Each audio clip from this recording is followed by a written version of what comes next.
tenemos hoy una nueva serie titulada La futura Babilonia comercial del Anticristo. Antes de entrar a estudiar esto, que está bastante profundo y vamos a tener una revelación maravillosa de la Biblia, quiero recordarles que de acuerdo a la Enciclopedia de Profecías Bíblicas,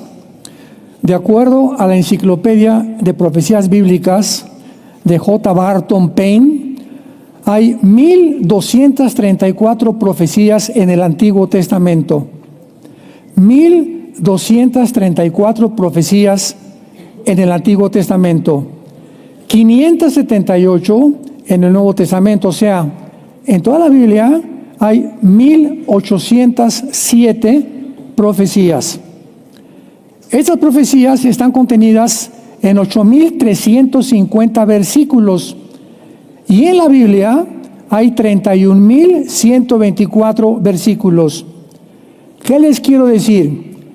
Que el 30% de este libro es profético. El 30% de la Biblia es de carácter profético.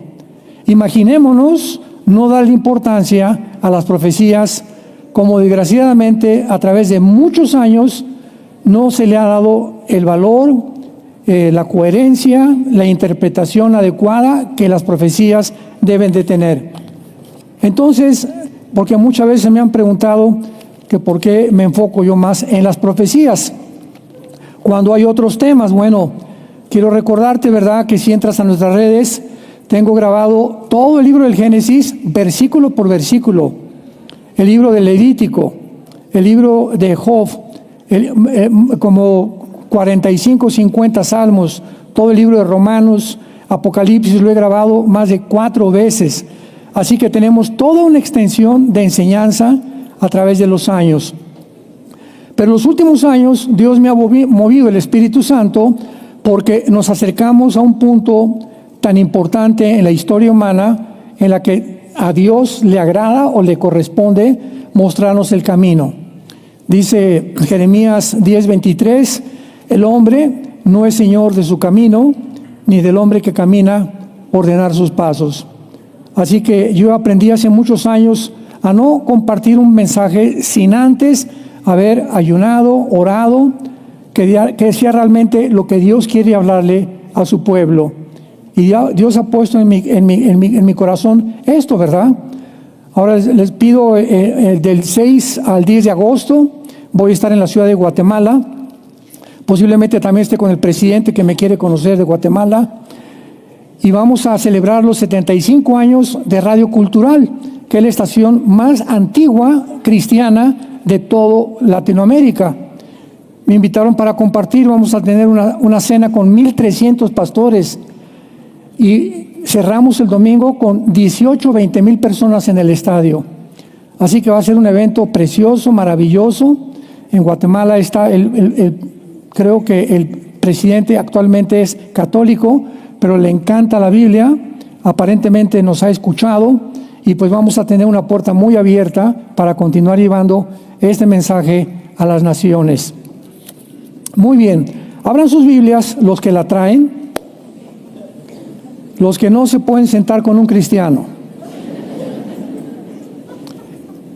Apocalipsis 17 y Apocalipsis 18.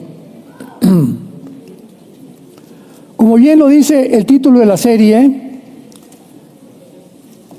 es increíble que la Biblia termine con estos 2 capítulos antes de entrar a la eternidad, Apocalipsis 21 y 22, y que la Biblia haya comenzado con un lugar geográfico que se llama Babilonia. Lo vamos a ver más adelante. Cuando la Biblia nos coloca dentro del tiempo de una profecía y dentro del territorio o el lugar geográfico de la profecía, no nos podemos perder. Por ejemplo, comienza en Génesis 10 que la primera ciudad fundada fue Babel, por un hombre llamado Nimrod, que significa el rebelde, y el que dirigió la primera rebelión mundial masiva contra Dios. Entonces, cuando la Biblia nos muestra Babel, nos dice en la tierra, sigan con mucho cuidado, de Sinar, o en la tierra de los caldeos. Entonces, cuando vienes a la Biblia y siempre lees la tierra de los caldeos, o la tierra, me pueden poner el mapa del Medio Oriente, o la tierra de Sinar, se está refiriendo la Biblia específicamente, ¿sí lo ven desde allá? Sí. Muy bien, entonces, estos dos países, Siria e Irak, en el Antiguo Testamento no estaban divididos. Se llamaba la Mesopotamia y se le llamaba Babilonia. La división que vemos ahorita entre Siria e Irak, Jordania, Irak, etcétera, etcétera, se llevó a cabo en el siglo pasado. Después, cuidado porque esto no puedo apuntar a nadie, me dijeron que no apuntara a los ojos a nadie porque se iban a quedar ciegos, ¿verdad? En el siglo XX, a partir de 1920, se hizo una división por los ingleses y los franceses de todo el Medio Oriente. Entonces dividieron todo el Medio Oriente, pero Irak y Siria son lo que en la Biblia se llama la tierra de Sinar o la tierra de la Mesopotamia. Ahora esto es muy interesante porque aquí todo lo que es Irak es lo que corresponde actualmente a Babilonia. Irak corresponde a la Babilonia bíblica. Entonces ya sabemos exactamente cuando la Biblia habla de Babilonia a qué territorio geográfico se está refiriendo. Muy bien, vayamos rapidísimo antes de Apocalipsis a Génesis capítulo 10 para poder cimentar esta enseñanza. En el versículo 8 al 10 dice así, Génesis 10 del 8 al 10. Y Cus engendró a Nimrod. ¿Quién fue Cus? Uno de los hijos de Noé. Noé tuvo 3 hijos, Sem, Cam y Jafet. Cus es Cam, o sea, desciende de Cam. O sea, cuando dice que Cus engendró a Nimrod, está hablando del territorio africano o del Medio Oriente y parte del Asia Central. Entonces vemos nosotros que toda la historia nos muestra que la historia comenzó en donde, precisamente de Irak, y fue de Irak de donde Dios llamó a Abraham. Todavía no había judíos, todavía no existía la nación de Israel.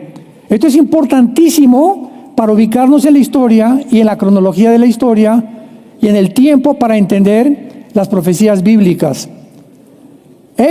Hablando de Nimrod, fue vigoroso cazador delante de Jehová. Versículo 10, y fue el comienzo de su reino Babel. Erec, que es Irak, Akkad y Calné, ¿qué notan ahí? En la tierra de Sinar, o sea, entre Siria y entre Irak. Ahí se levantó por primera vez la torre de Babel. Ahora, qué interesante que la palabra Babel signifique confusión. Entonces, cuando el ser humano se aleja de Dios, el ser humano cae en su confusión. Sin Dios, el ser humano no sabe cuál es el destino, por qué vivo, cuál es mi propósito en la vida, cómo debo tratar a mi esposa, a mis hijos, qué directriz quiere que tome para mi vida, debo escoger esta carrera o aquella carrera. Un ser humano sin Dios vive confundido. Y así comenzó la Biblia y así terminará la historia del ser humano. Nunca en la historia el ser humano en el siglo XXI se había encontrado tan confundido. Ya nadie sabe lo que está diciendo. ¿Cómo es posible que hayamos llegado al punto en la pandemia donde se le cambió el nombre a los niños por niñas y a las niñas por niños? ¡Qué confusión! ¿Por qué la confusión? Si la genética y la biología nos dice que si tú tienes el cromosoma Y, eres macho camacho. Y si tienes los 2 cromosomas X, eres mujer. ¿Cómo pudimos llegar a esta confusión? Que hasta médicos, biólogos, genetistas comenzaron a enseñar que se podía cambiar el sexo y que había más de 30, 40 géneros. qué confusión tan grande, qué confusión de la pandemia que nos cerraron la boca para que no respiráramos con las famosas pañales que nos ponían aquí. Qué confusión tan grande había, donde creían que el virus no estaba en los restaurantes. Si te tapabas y llegabas a tu mesa, te quitabas la máscara y te podías sentar y ahí no había virus. Qué confusión tan grande actualmente hay con los gobernantes. Ya no saben si los demócratas, los republicanos, o el comunismo, o el socialismo, o qué sistema de gobierno es el adecuado para gobernar cuando todos han fallado y fracasado. Hay confusión en la Biblia, hay confusión en la teología, hay confusión en la filosofía, hay confusión en las religiones. Es una confusión impresionante. Nada más métete a TikTok. Yo jamás lo veo. Pero estamos bombardeados. Tú oyes una voz por acá, otra voz por acá, otra voz por acá, otra voz por allá. Y llega ese momento que dices, ¿será verdad? ¿Será mentira? ¿Que realmente podemos llegar a entender quién nos está diciendo la verdad en el mundo tan confundido, de tantas mentiras en las redes sociales, de tantas cosas que están tergiversando completamente de su propia naturaleza? Entonces, va a terminar la Biblia. Regresamos al Apocalipsis en 2 ciudades llamadas Babilonia, pero con una grande diferencia, porque vamos a ver que la confusión va a ser religiosa y la confusión va a ser comercial o económica, como es la ciudad comercial que gobernará el anticristo en Apocalipsis capítulo 18. La Biblia profetiza 2 ciudades llamadas Babilonia, que tendrán una relevancia importantísima en los últimos días y en las cuales la atención mundial va a ser atraída hacia esa zona geográfica. Sin embargo, estas 2 Babilonias, la del capítulo 17 y el capítulo 18, no son iguales, porque he leído muchos comentarios que confunden y que es la misma Babilonia. Lo vamos a demostrar que no es así. Una es la religiosa, capítulo 17, y la otra es la Babilonia comercial. O sea, el mundo se dirige al comercio. Dicen que en México el 70% de todos los profesionistas, o el mexicano que tiene un título de abogado, de doctor, de dentista, de oculista, etcétera, etcétera, se dedican al comercio y no a su profesión. Se dedican al comercio y no a su profesión. O sea, van a la escuela, a la universidad, se gradúan y se dan cuenta, ¿verdad?, que es dentro del comercio donde ellos pueden avanzar más rápidamente que en su propia profesión por las pocas oportunidades que se presentan actualmente en el mundo. Y en los Estados Unidos está sucediendo el mismo fenómeno. En Estados Unidos hace 5 años, para no irnos tan lejos, si tú tenías un posgrado, un PhD, tenías una maestría, etcétera, etcétera, y llegabas a una compañía, te revisaban tus papeles, no tiene un posgrado o tiene una certificación de una famosa universidad, le daban el puesto a esa persona. Ahora se acabó. Se acabó completamente. Un ejemplo tan grande es nuestra hija Natalia, ¿verdad? Nuestra hija Natalia se graduó de una universidad allá en Estados Unidos, bastante buena la universidad, le dieron una muy buena beca también. Cuando acabó, antes de que se casara, buscó trabajo en todos lados. El único trabajo que encontró fue en un kinder con los niños cuidándolos.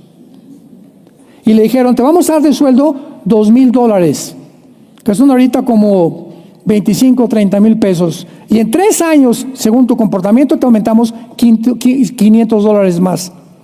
O sea que ella en 5 años por lo menos no iba a ganar con el título que tenía más de $4,000 mensuales.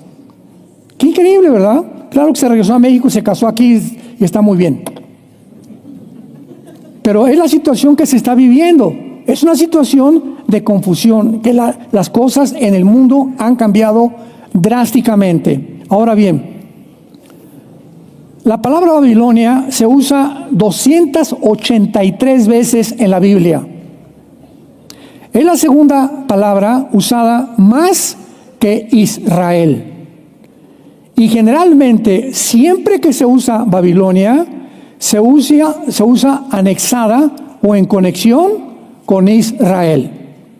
O sea que Babilonia e Israel están así completamente en la Biblia. Por lo que cualquier cosa que suceda en Babilonia le sucede a Israel o viceversa. Y solo una vez la palabra Babilonia es usada como un símbolo, nada más una vez en Apocalipsis 17. Dice el versículo 1 de Apocalipsis 17. Corroboremos esta verdad. Vi entonces uno de los 7 ángeles que tenían las 7 copas y habló conmigo diciéndome: ven acá y te mostraré la sentencia contra la gran ramera que está sentada sobre muchas aguas. El título que se le da a la Babilonia del capítulo 17 es el título de una prostituta espiritual o de un sistema religioso que se ha vendido y que en los últimos días tendrá su base en la ciudad de Roma. Versículo 18. Y la mujer que has visto es la gran ciudad que reina sobre los reyes de la tierra. Cuando Juan, el apóstol, escribe el Apocalipsis, la ciudad que reinaba en el mundo, ¿cuál era? ¿Tlalnepantla? Roma. Entonces no hay vuelta de hoja, o sea, no podemos estar, pues yo creo que va a ser esto, va a ser Roma el asiento de un sistema religioso que se vendió, que se prostituyó, que apostató, y Dios le llama ramera. ¿Por qué le llama ramera? Porque en el mundo natural, una mujer que ofrece su cuerpo por dinero, ¿qué cosa está haciendo? Se está vendiendo. En el área espiritual, cuando una persona ofrece sus servicios y se mezcla con la política para poder tener ganancias, se está vendiendo y prostituyendo el llamado que Dios le hizo. Entonces, por ejemplo, Roma durante casi siglos, ¿verdad? Más de 10 siglos, nadie podía en Europa, ningún príncipe de Holanda, ni el rey de España, ni de Inglaterra, nadie podía hacer negocios, podía casarse con nadie sin el permiso de Roma.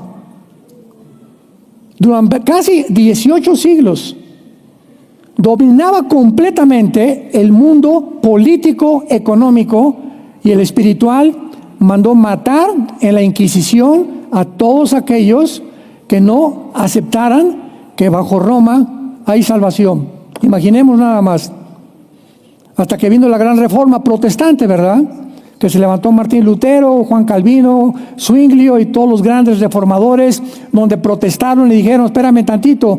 Calvino dijo: ¿cómo es posible? Él era un monje y leyó lo que estaba estipulado por el Vaticano, que Roma salva, que los santos son intermediarios entre nosotros, que a través de la hostia es la conversión mágica del cuerpo de Cristo por la sangre de Cristo. Entonces agarró Lutero y puso las 95 tesis en un papel y las clavó en la catedral de Wittenberg en Alemania, ahí en la mera puerta de la catedral, que era la más famosa.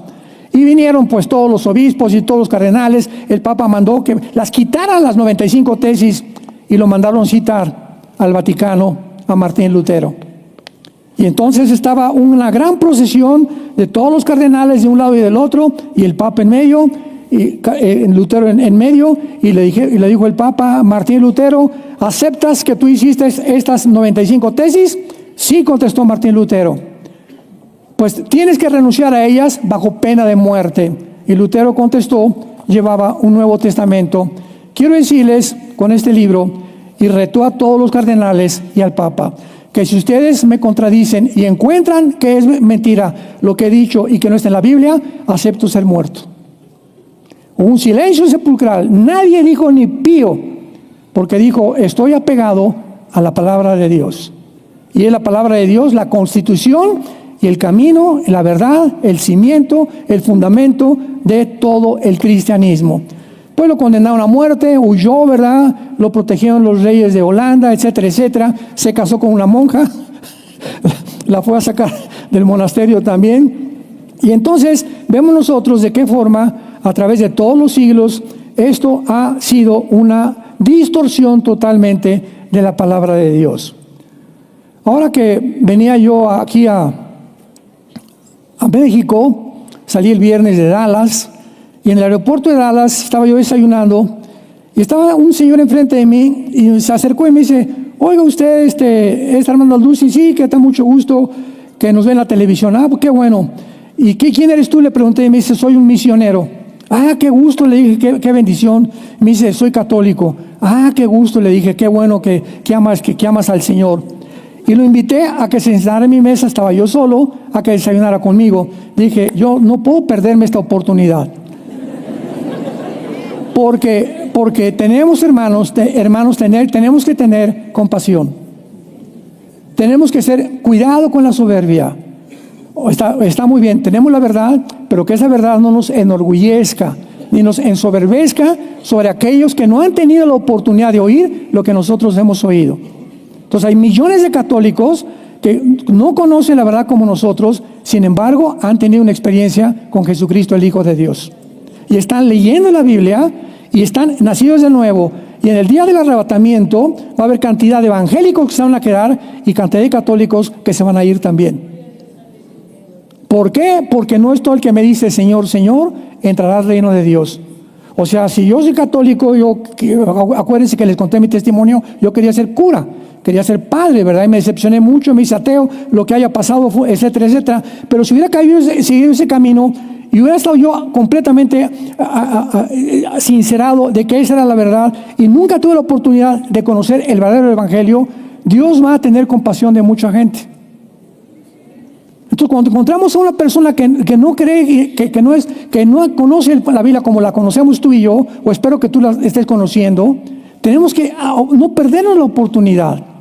Pero antes de nunca agredirlos, ni tampoco sentirnos superiores. Entonces lo invité, nos sentamos ahí a desayunar, y le dije: oye, cuéntame, ¿y qué vas a hacer? Venía a San Luis Potosí de misionero. Le dije: ¿y qué vas a hacer en San Luis? Pues voy a llevar el evangelio, me dijo. Le dije: ¿qué es el evangelio? Le pregunté. Y se me quedó mirando y dice: pues les voy a hablar que Dios es bueno y que Cristo murió en la cruz. Le dije: ah, qué bien, pero ¿ese es el evangelio? Y me dijo: bueno, tenemos que decirle a la gente que el diablo existe también. Le dije: también eso es la Biblia. Yo no lo quise agredir porque él sabía que yo era cristiano. Él dice que me ve mis programas, así que ya sabe bastante, ¿verdad? Así que estaba muy, muy, muy nervioso también él de que yo lo fuera a atacar. Y le dije: bueno, mira, quiero decirte una cosa. Me acuerdo que me dijo que se llamaba Gerardo, y estoy orando por Gerardo todavía, que Dios le abra su corazón y que él pueda conocer la verdad. Le dije: Gerardo, el evangelio es que Jesucristo fue crucificado, fue muerto, fue enterrado y resucitado a los 3 días, y está sentado a la diestra del Padre, Él intercediendo por nosotros. Ningún hombre, ni vírgenes, ni monjas, ni sacerdotes, ni obispos, ni cardenales, más que Él.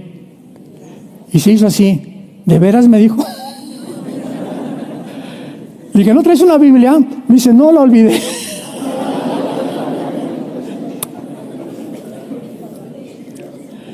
No le podía regalar la mía porque la mía la tengo hace muchos años, ¿verdad? Y la tengo con muchos apuntes, etcétera, etcétera. Así que le dije: mira, llegando a San Luis, lo primero que tienes que hacer es comprarte una Biblia, le dije, para que comiences a testificar y comiences a leerla. Y pues ahí, después del desayuno, oré por él, gracias a Dios. Pero yo le pedí a Dios en la mañana, bueno, cada mañana que salgo y que lo vamos a hacer todos, siempre le digo a Dios en las mañanas: Padre, permíteme encontrarme a alguien hoy a quien le pueda hablar de ti. Al mesero, a la tortillera, al elevadorista, al bellboy, al chofer del taxi, el que va conmigo junto al avión, el camión, a cualquier persona que tú te encuentres, pídele a Dios, y créemelo, como me lo puso Dios en bandeja de plata a Gerardo, así te va a poner Dios a las gentes cuando Dios ve que tenemos pasión por las almas. Tenemos que tener pasión por las almas, por tu abuelita, por tu tío, por tus hermanos, por tus papás, por tus amigos en la escuela. Tenemos que tener pasión por ellos, porque si alguien se muere sin Cristo se condena eternamente, y sobre todo aquellos que lo rechazaron. Entonces, en Babilonia, la ramera, en el capítulo 17, es un sistema que se prostituyó. Y recordemos esto, cuando hablamos de esto, no estamos hablando de la gente. Por favor, abramos los ojos y los oídos. Cuando yo digo, Venezuela es un país precioso y la gente es preciosa, ¿a quién me refiero? A la gente y al país. Cuando habla México es precioso y los paisajes de México y los océanos que tiene y los puertos que tiene México y la comida que tenemos es maravillosa.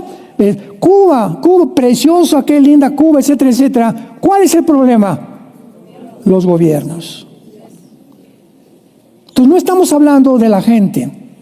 Cuando hablamos el Vaticano, estamos hablando de un sistema corrompido hasta el tuétano, donde hay millones de católicos que son sinceros y son muy buenas personas. No estoy hablando que todos van a ir al cielo, pero no han tenido oportunidad, repito. Entonces no estamos condenando al pueblo, estamos hablando del sistema, ¿sí me entienden? Es los gobiernos, y es un gobierno político. Y todos los gobiernos, no importa el que tú me menciones, todos los gobiernos se corrompen. Tarde o temprano, todos los gobiernos, llámate nacionalsocialismo nazi o socialismo comunismo como el de demócrata, como el de China, o republicano, el que tú me quieras mencionar, tarde o temprano, cuando un hombre se sienta en el trono, el hombre lo descompone el dinero, la mujer y el poder. La lama y la fama. Como decía el ex campeón olímpico de clavados Joaquín Capillo, la lana, la dama y la fama descomponen al ser humano. Entonces, este sistema religioso es un símbolo, pero Apocalipsis 18, esta es una ciudad literal, terrenal, visible, que se va a levantar en el mundo, en el área de Irak y de Siria, en la tierra de Sinar, o en la antigua Mesopotamia, o en la tierra de los caldeos. Y, qué interesante, hace un mes, después de que el presidente Trump visitó a Sulaimán, el jeque de Arabia Saudita, que es la nación árabe más poderosa de toda la península arábica, y le ofreció el jeque de Arabia al gobierno de Estados Unidos $6 billones en comercio y en trueques, etcétera, etcétera. Trump, a los 4 o 5 días, el presidente de Estados Unidos dijo lo siguiente, que hasta se pusieron la piel chinita. Dijo esta frase el presidente Trump: vamos a convertir el Medio Oriente en un paraíso.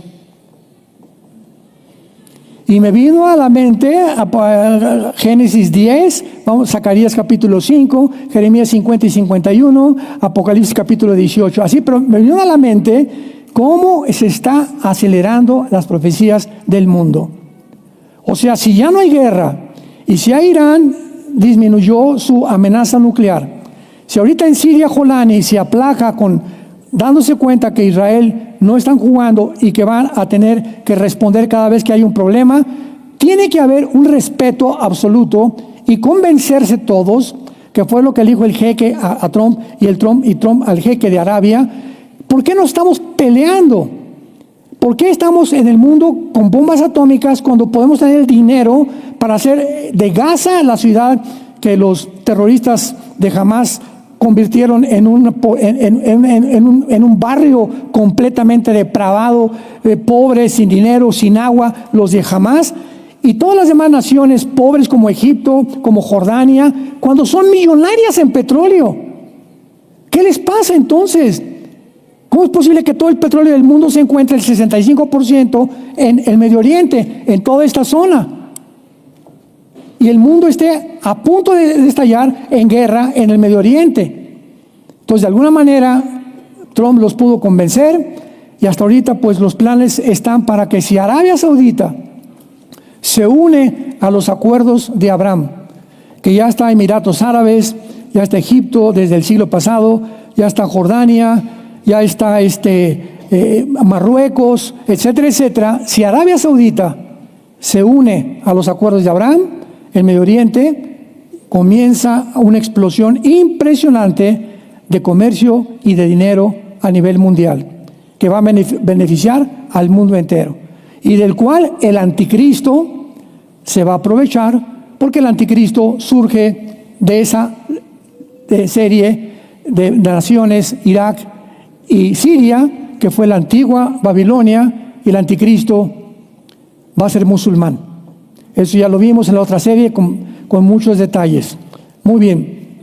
Ahora veamos nosotros también que en primer lugar estos argumentos, ¿verdad?, son muy fuertes, y veamos punto por punto. Número 1, Babilonia será destruida, para que veamos que es literal, porque hay un sistema de interpretación bíblico que dicen que ya se cumplieron las profecías, que ya nada es literal, que todo pertenece al pasado. Vamos a demostrar lo contrario, porque la Escritura se interpreta con la Escritura.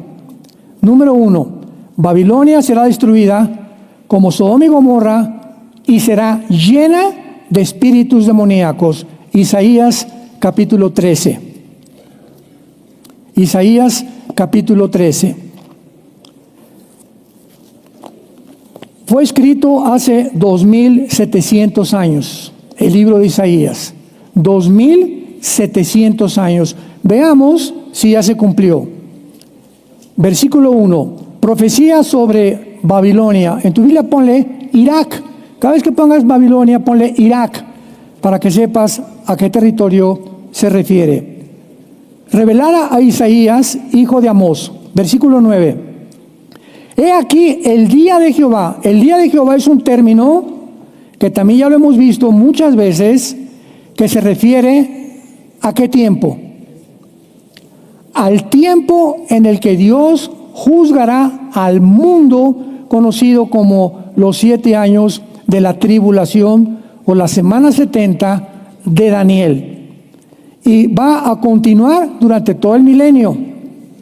El día de Jehová se compara, por eso se llama día. Vean ustedes, ¿qué es un día? Bueno, tenemos 12 horas de luz y 12 horas de tinieblas, desde el principio del Génesis capítulo 1. Entonces, un día está dividido. Cuando habla la Biblia, el día de Jehová va a ser la mitad de noche, la tribulación, y la otra mitad de día, el milenio. Por eso abarca desde el rapto hasta el final del milenio, el día de Jehová. Mezcla la bendición con el juicio de Dios. Por eso se le llama el día de Jehová, que no es un día de 24 horas, es un día que se prolonga por muchos años. Ahora, muy bien, veamos que dice aquí: el día de Jehová viene terrible, de indignación, ardor de ira, para convertir la tierra en soledad y raer de ella a los pecadores. Por lo cual las estrellas de los cielos y sus luceros no darán su luz. Esto no ha sucedido. El sol se oscurecerá al nacer y la luna no dará su resplandor. Y castigaré al mundo por su maldad, a los impíos por su iniquidad. Y haré que cese, ¿qué cosa? El pecado que Dios viene a castigar es la arrogancia. ¿Cuál arrogancia? Bueno, el Foro Económico Mundial, hace un año, el que era director del Foro Económico Mundial en Davos, Suiza, dijo: hemos llegado a ser dioses.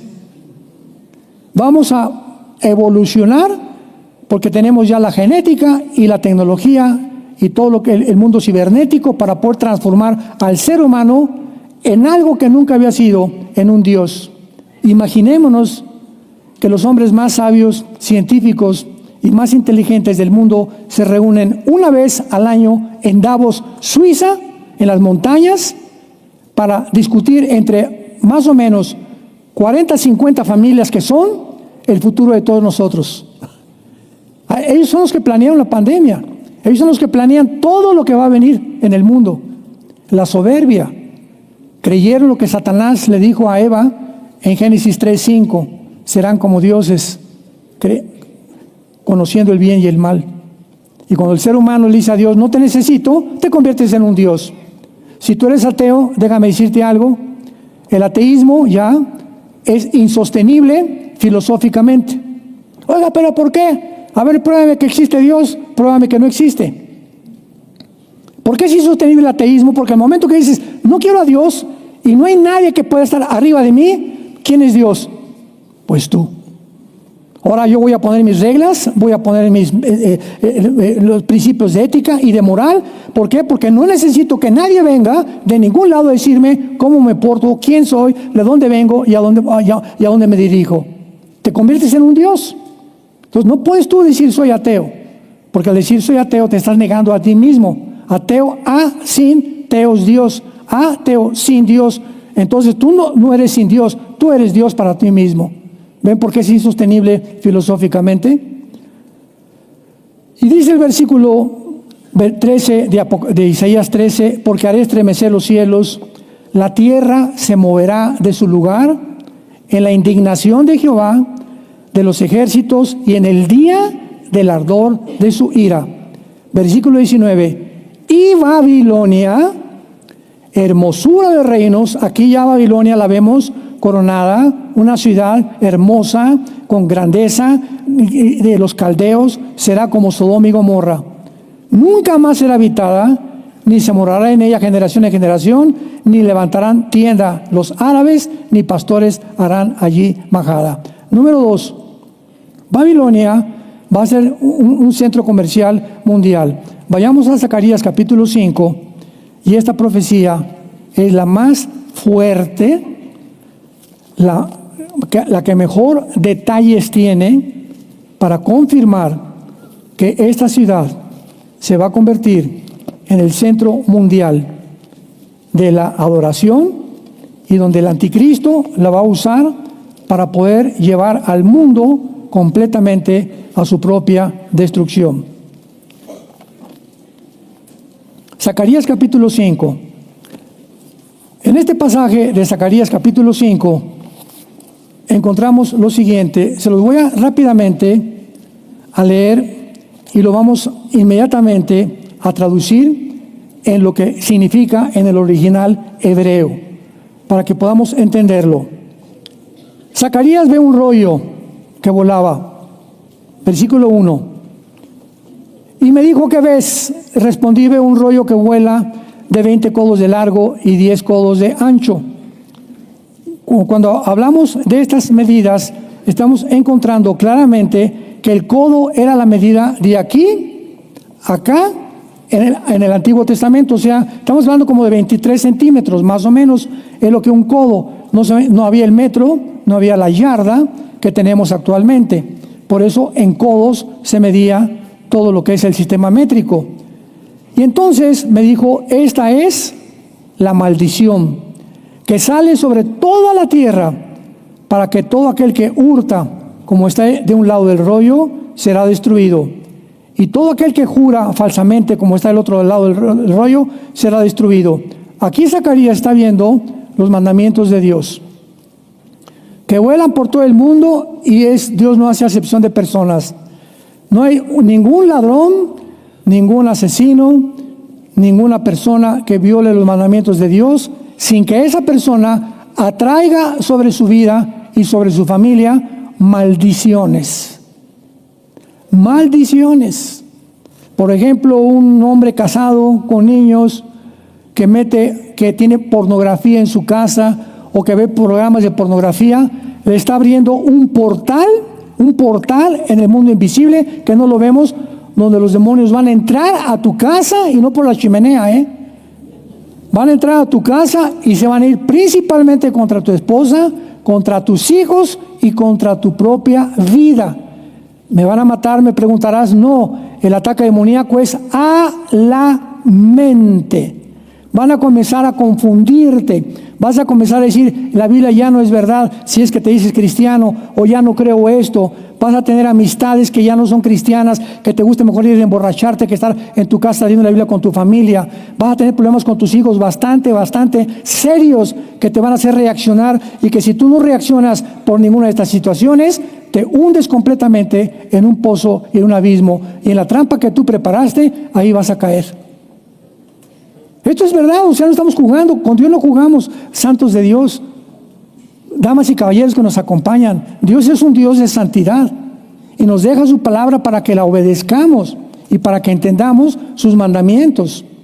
Vayamos a la profecía de la ciudad comercial, versículos 5 al 11. Veamos con mucho cuidado este pasaje. Y salió aquel ángel que hablaba conmigo y me dijo: alza ahora tus ojos y mira qué es esto que sale. Y dije: ¿qué es? Y él dijo: este es un efa. Apúntalo en tu Biblia. Un efa es la medida de comercio que se usaba en el Antiguo Testamento. El efa, como un litro actualmente, como un gramo, era una medida de peso, era una medida de gramos también, era una medida que se usa muchas veces de líquidos en el Antiguo Testamento. En otras palabras, es un símbolo del comercio. Vio un efa volando, como si dijéramos ahorita, veo un dólar o veo un peso, ¿verdad? Inmediatamente, ¿qué es? El símbolo monetario, ¿verdad?, del sistema que se mueve en ese mundo o en ese país. Veamos con mucho cuidado. Y entonces dijo: esta es la iniquidad. Se le llama al comercio la palabra ayin, A-Y y latina N de Nancy, ayin en el hebreo, que se tradujo iniquidad, que significa el reflejo. Vamos por orden. Zacarías ve un símbolo del comercio volando que está reflejando el comercio, maldiciones. Está reflejando algo que va a la humanidad a hundirla completamente. Como por ejemplo un Wall Street cuando bajan las acciones. Tú sabes que comprar ahorita criptomonedas o todas esas monedas que están sacando, o ir a Wall Street, te voy a invertir en tal compañía $500, como puedes ganar en cualquier momento. Todo lo que tú inviertas, así en segundos, lo puedes perder. La raíz de todos los males es el amor al dinero, por la cual muchos hombres fueron traspasados de muchos dolores, y muchos acabaron en la perdición. ¿Quiénes están en todas las cárceles del mundo? Personas que creyeron que con unos centavos más, robándolos, cometiendo fraude, engañando, etcétera, etcétera, corrompiéndose, podían mejorar su vida. Tarde o temprano, a los 60, 70, 80 años de edad, los pecados nos alcanzan. A Dios no se le escapa nadie. Y si alguien muere, ¿verdad?, como Hitler, bueno, que no fue el área en la que él destacó que le gustaba el dinero, sino el poder, tarde o temprano, si mueren sin haber sido juzgados, los espera la condenación eterna. Pero no hay nadie que pueda evadir como ha vivido en esta vida delante de Dios. Muy bien, entonces el efa va volando en el cielo, que está reflejando algo, y levantaron la tapa. Estaba este símbolo del comercio, estaba en una cajita de plomo. ¿Se acuerdan ustedes para qué se usa el plomo, verdad? El plomo lo usan para que, por ejemplo, los rayos X no pueden penetrar a través del plomo. Es un material que no permite que nada se pueda ver lo que está dentro. Entonces, el sistema del comercio, que estaba reflejando una maldición, se encontraba en una cajita de plomo. Levantaron la tapa de plomo y una mujer estaba sentada en medio de aquel efa. Una mujer sentada sobre el símbolo del comercio dentro de la caja de plomo. Y me dijo: esta es la Rishah, como suena en el hebreo, R-I-S-H-A-H, Rishah, que se tradujo la maldad. Vamos a ver la interpretación, no se me adelanten. Y la echó dentro del efa y echó la masa de plomo en la boca del efa. O sea, está la cajita de plomo, dentro está el sistema del comercio, una mujer sentada arriba, y de repente se cierra la cajita de plomo. Dentro está la mujer y dentro está el sistema del comercio que refleja la maldad. Alcé luego mis ojos y miré. He aquí ahora dos mujeres, Isha. La palabra hebrea para mujeres, Isha, I-S-H-A. Para hombres, Ish. El varón es Ish La mujer es Isha, que salían y traían viento en sus alas, y alas como de cigüeña, y alzaron el efa en la entre la tierra y los cielos. La cigüeña, qué irónico. La usamos para traer bebés, ¿verdad? ¿Qué te trajo la cigüeña? La cigüeña es un símbolo de la maldad y del mal en la Biblia. En Levítico capítulo 11 vas a ver tú que la cigüeña es un ave inmunda. ¿Y por qué la usamos? Para traer bebés. A los míos no los trajo una cigüeña. Discúlpame. Todo esto tiene algo que ver, vamos a verlo. Dije el ángel que hablaba conmigo, ¿a dónde llevan el efa? O sea, ¿a dónde llevan el comercio? Y él me respondió, para que les sea edificada casa en tierra ¿dónde es la tierra de Sinar? Irak, Siria o la tierra de los caldeos. Para que les sea edificada casa en la tierra de Sinar, y cuando esté preparada, la pondrán sobre su base. O sea, esta profecía nos habla que el sistema del comercio mundial que se encuentra actualmente en Wall Street va a ser transportado al Medio Oriente. Cuando Trump dijo, hagamos un paraíso del Medio Oriente, ¿por qué creen que se me pusieron los pelos como chinitos? Porque en ese momento la Biblia nos muestra hace 2700 años que va a haber una gran ciudad comercial que va a estar edificada en el Medio Oriente y que va a ser la ciudad que el anticristo va a gobernar, y el mundo va a venir de todas partes para poder comerciar ahí todas las cosas que vamos a ver más adelante, que van a poder llevarles a los hombres a su propia perdición. Aunado a esto, veamos qué dice Santiago capítulo 5 en el Nuevo Testamento, para que tengamos una idea de qué maldición tan grande hay cuando el dinero se usa de una forma equivocada o cuando anhelamos tener más de lo que Dios nos ha dado. Santiago 5, vean esto. Vamos ahora, ricos, lloren y aullad por las miserias que os vendrán. Me detengo rápido, acordémonos, no es malo ser rico, ¿verdad? Según de Timoteo, porque la raíz de los males es el amor al dinero. No es el dinero. Tú puedes tener una casa de $5 millones y coches, Mercedes, lo que tú quieras. Si en la misma medida que tú tienes dinero, tú lo das a la obra de Dios, te evitas caer en la avaricia. Cuando guardamos más de lo que debemos de guardar, es cuando caemos en la trampa del dinero. Y es a quienes se dirige estas palabras que seguimos leyendo. Aullad por las miserias que los vendrán. Escuchen, vuestras riquezas están podridas, vuestras ropas comidas de polilla, vuestro oro y plata está enmohecido.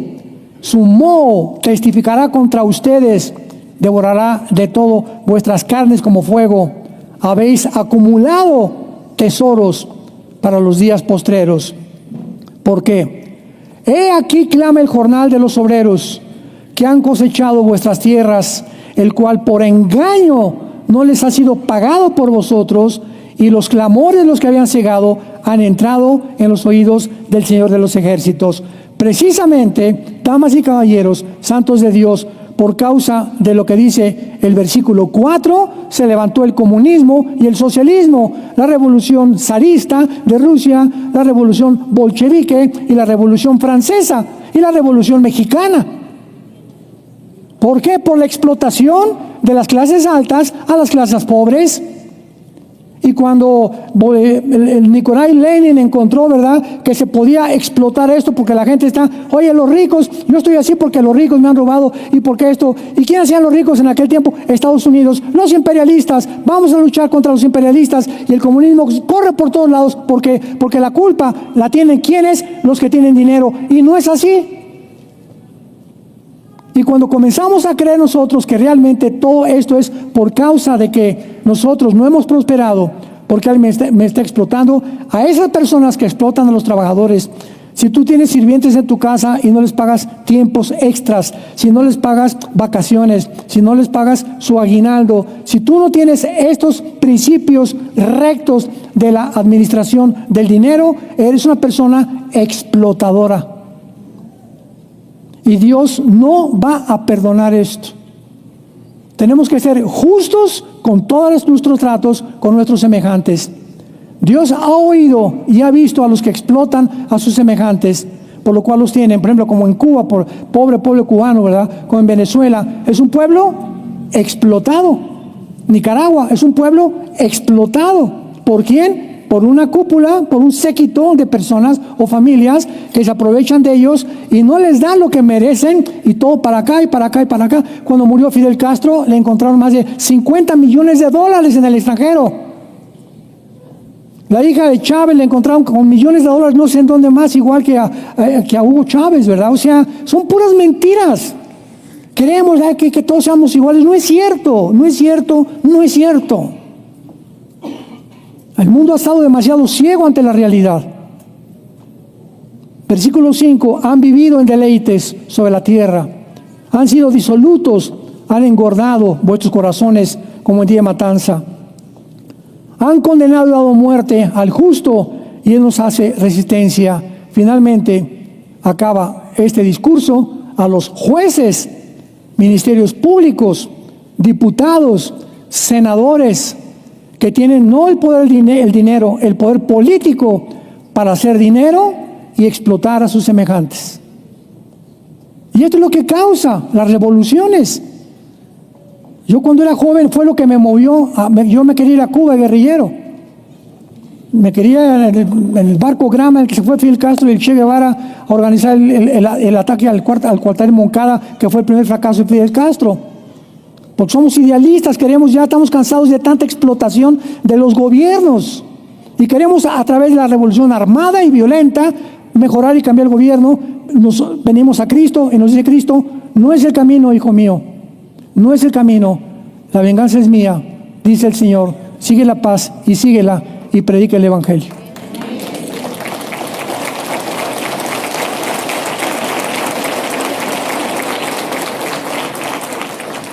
El mundo se dirige cada vez a más, va a haber más avaros, va a haber gente mucho más egoísta, va a haber gente más amadores de sí mismos. Va a haber mucha gente que van a ser narcisistas, ególatras, psicópatas. Cuando una persona es narcisista y se ama nada más a sí mismo, ególatra y no tiene empatía por los demás, ni se compadece de los pobres. Oye, vas en la calle por el amor de Dios, o el periférico, ahí está una niña con los que están haciendo como circo en las calles, o vendiéndote chicles. Quítate, niña, ¿qué te cuesta darle 5 pesos? ¿Qué te cuesta darle 10 pesos? ¿Qué te cuesta? Dime. ¿Eres cristiano? ¿No tienes compasión? ¿No te estás robando? ¿O dale el agua a la ventana? No, pero mira, te doy 5 pesos. Pasamos desapercibidos. Todo ese mundo, toda esa gente, les ayudamos a comprar una torta. Ese día comieron porque tú les diste una torta. Y te estás recompensado por Dios. Pero nos aislamos en nosotros, nos metemos una brújula en una caja de cristal donde ya no veo a nadie, ni importa qué está pidiendo acá, ni tampoco no tiene zapatos, no veo a nadie más que a mí. Y cuando caemos en ese centralismo, en ese egocentrismo, es cuando hemos abandonado completamente la gracia de Dios. Jesús vino para que no viviéramos para nosotros mismos, sino para los demás. Cada día, Padre, búscame a alguien, dame a alguien a quien le hable de ti. Dame a alguien a quien le pueda dar una caridad, que ya no es caridad. Cuando éramos religiosos era una caridad, eran limosnas. Pasaba el cura, la limosna. Ahora ya no, ahora demos conforme hayamos prosperado, dice la Biblia. Ahora tengamos más compasión de los demás, vivamos más para los demás. Cuando tengas la oportunidad de ayudar a alguien y comprarle una torta, un taco de chile aquí de la esquina, cómpraselo y dáselo y regálaselo. Este misionero que me encontré en el aeropuerto católico, me levanté, trajeron la cuenta, y le dije, dámela para acá. me la arrebató y la pagó Él. Y le dije: Gerardo, ¿sabes una cosa? Me despido, te doy la gracia a Dios porque eres un hombre que te falta el conocimiento más de la verdad, pero eres un hombre sincero, y además el haberme pagado la cuenta del desayuno, para mí habla mucho de que no tienes, tu cartera no es el centro de tu vida. Y le dije: Dios te va a prosperar. Y me dijo: sí, tengo 8 hijos. Con razón. Con razón lo ha hecho Dios tan próspero, ¿verdad? No era un hombre que tenía dinero, era un misionero. Digo que venía de Estados Unidos, tenía un negocio de pintura, no sé qué cosa. Iba a San Luis a sacrificar 15 días de su trabajo a sus hijos para irse de misionero a San Luis Potosí y hablar de Cristo de acuerdo al concepto que él tiene de Cristo, sin conocimiento que tenemos muchos de nosotros. Pero ¿qué es lo que ve Dios?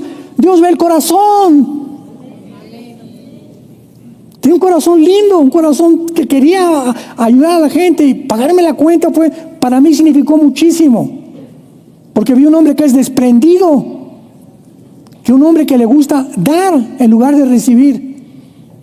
Y por eso oremos por él. Acuérdense, se llama Gerardo, está en San Luis Potosí, oren por él, misionero católico, segurísimo. Yo me lo voy a encontrar, me lo voy a volver a encontrar convertido a Jesucristo.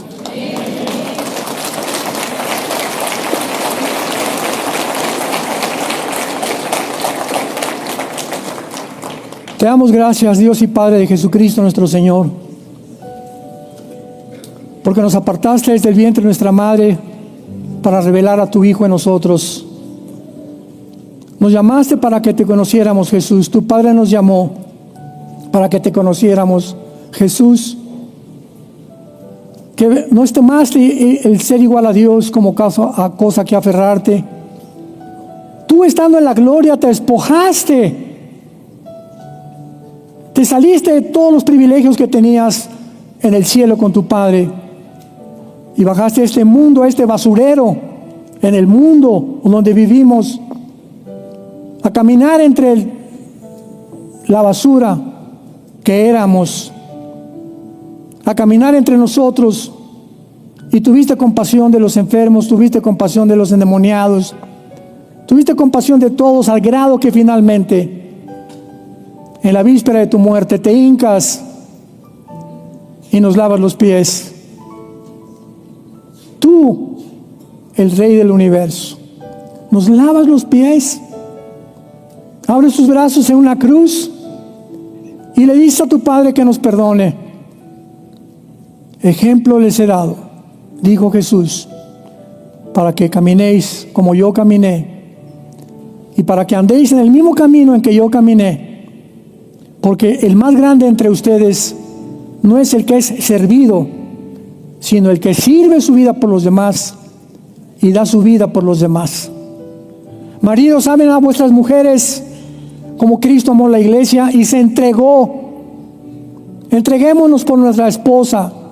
Seamos nosotros los siervos de nuestra esposa, de nuestros hijos. Seamos humildes y Dios nos levantará en el día apropiado y en el tiempo de Dios. Sigamos la paz con todos. Bendigamos a los que nos persiguen, a los que nos ultrajan. Nunca, nunca, nunca busques venganza de nada ni de nadie. Entrégale todas tus cargas a Dios, y su paz, que sobrepasa todo entendimiento, guardará tus pensamientos y tu corazón en Cristo Jesús nuestro Señor. Te amamos, Jesús, y te damos las gracias por tan grande salvación. En tu nombre, amén.